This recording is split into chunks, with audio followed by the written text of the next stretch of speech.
Hey guys, Charlie Carson, Roberts. I'm back with Dan Cumberland from Moving and Storage in Clarksville, Maryland. And today we're talking about red flags and pitfalls of moving. So Dan, what are red flags that people should look out for? Oh wow! I could with red flags and moving. Unfortunately, it's something that has put a bad taste in people's mouths about moving. Some of the things that have happened. And before I get red flags, I'll kind of go through some of the horror stories and what people have gone through. Last year, we actually had a young lady who used Moyer and Sons to move from Maryland over to California, and when she decided to come back, which was last year, she decided to go with a California company because she thought it would be easier, and they had an incredible deal. So we get a call, and they actually had driven her stuff from California to Barstow, California, put it all into a storage locker, and drove away. She gets to Maryland, calls them up, asks when the truck's going to arrive, and they say, well, it's not. We need $3,000 more for us to get your stuff out and drive it to you. In addition, we need you to pay for the daily storage unit costs that are consistent every day going up. Is that against the law? Absolutely. Her stuff was held hostage. She gives us a call. No, she was looking for a free move back to Maryland. We couldn't do that. We have to pay our guys. But we did help her find a way to kind of navigate and get her stuff the way that she needed to. And that's, if you look at it that way, there's a lot of little red flags in there. One of the things that we noticed, because she took pictures of the trucks as they were putting items, her items into their, and I'm going to use the word trucks. They were very big box trucks. They had a magnet on the side. The magnet obviously was, the magnet was new and the trucks weren't. That's a huge red flag. The trucks were very dirty. The guys weren't wearing shirts with logos on them. She talked to somebody, and the person who was their sales representative couldn't tell them who was coming to the house the day of, or couldn't find anybody. So the company never told her who was there. They didn't have any trucks with any logos on it. They obviously were very sketchy. And because she got such a good deal on it, she never actually did any real research, any reviews, reputation. She just went with a great deal. And unfortunately, she paid for it in the end. So those are some red flags to start with. Another one that I saw where I actually helped move someone in. I do go on moves. I like to kind of keep myself aware of what's happening in the industry. We get into this apartment complex, and I have a great picture of it. The big, beautiful, this is the older version, Moyer truck is sitting next to this old grocery store. You can actually see the grocery store sign on the side in old letters. Sitting next to us, we had reserved the elevator. We had all the stuff packed correctly. I look over this truck with one wheel that's almost flat. The guys are pulling out all the household items with trash bags. And because I didn't reserve the elevator, they're actually throwing the trash bags over the shoulder and walking up 6 flights of steps. Now, that's a customer's time. That's customer's stuff. They're banging couches into the wheel wells. I mean, the walkways. And it was pretty much a horrendous thing.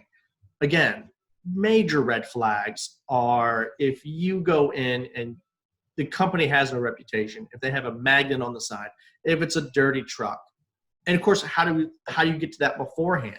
Check out pictures, do online looking. And then I've had a couple instances where people will look up a name of a company and they are great reviews. And not till later they realize the company was in another state and they just clicked on it because they went to go research it.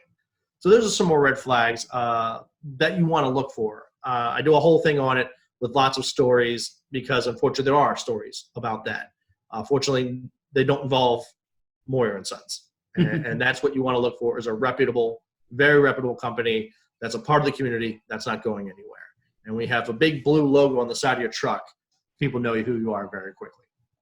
So what's the worst horror story that you've come across? The worst, they're all bad. The one that I felt really, really, really bad for the lady is that she's out front. She has this beautiful home, and she's going to another beautiful home, and this was here in Maryland. And she decides that she wants to use a mover. That day she decides she wants to use a mover. She opens the door, and her neighbors across the street are moving in. And there are 4 beautiful moving trucks across the street. She walks over.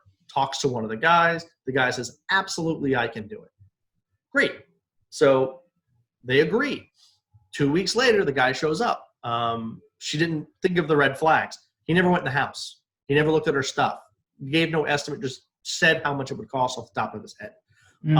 So she didn't ask for any of that. So she's like, great, I have a mover. 2 weeks later, he shows up. It's a bunch of guys in old pickup trucks with some already used Home Depot boxes in the back of the truck. Now, a lot of people say, how does that happen? What happens is some companies use third-party vendors or third-party people. So what they'll do is they'll take the estimate, they'll take 10 to 20% off the top, and then sell it to a third-party person. And then at that point in time, they don't care. They know who the driver is, but all the movers they've never met, they've never vetted, they have no clue who they are. Yeah. So she talked to one of the third-party movers who that company had never really heard of. They show up in pickup trucks to move her beautiful home, and she absolutely did the right thing by saying, whoa, we're not doing this, and ended up calling us, and we were able to get her out of that fairly quickly.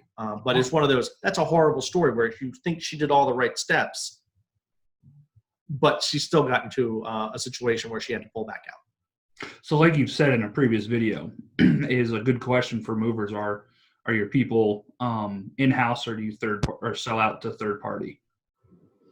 It's good to find out. And then a good example for us is if we're doing a move in California and we have a truck with 2 guys on it, we end up needing 3 or 4 extra guys to move your house, we will absolutely use another moving company's members. So somebody in California will pick them up.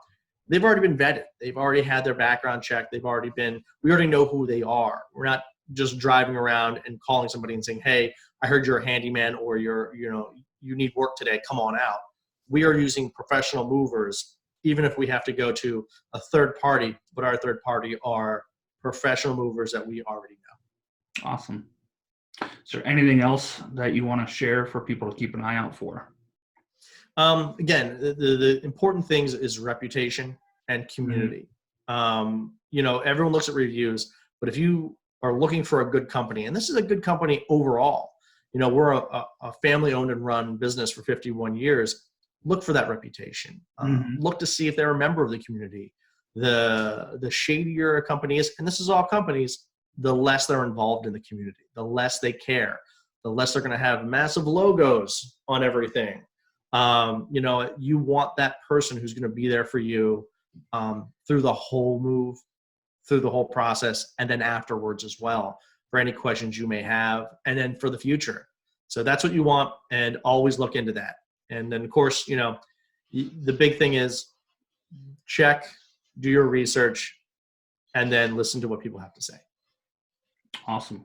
So I appreciate your time today, and I look forward to our next video. Absolutely, man. Appreciate it, Carl. Great one. Yep.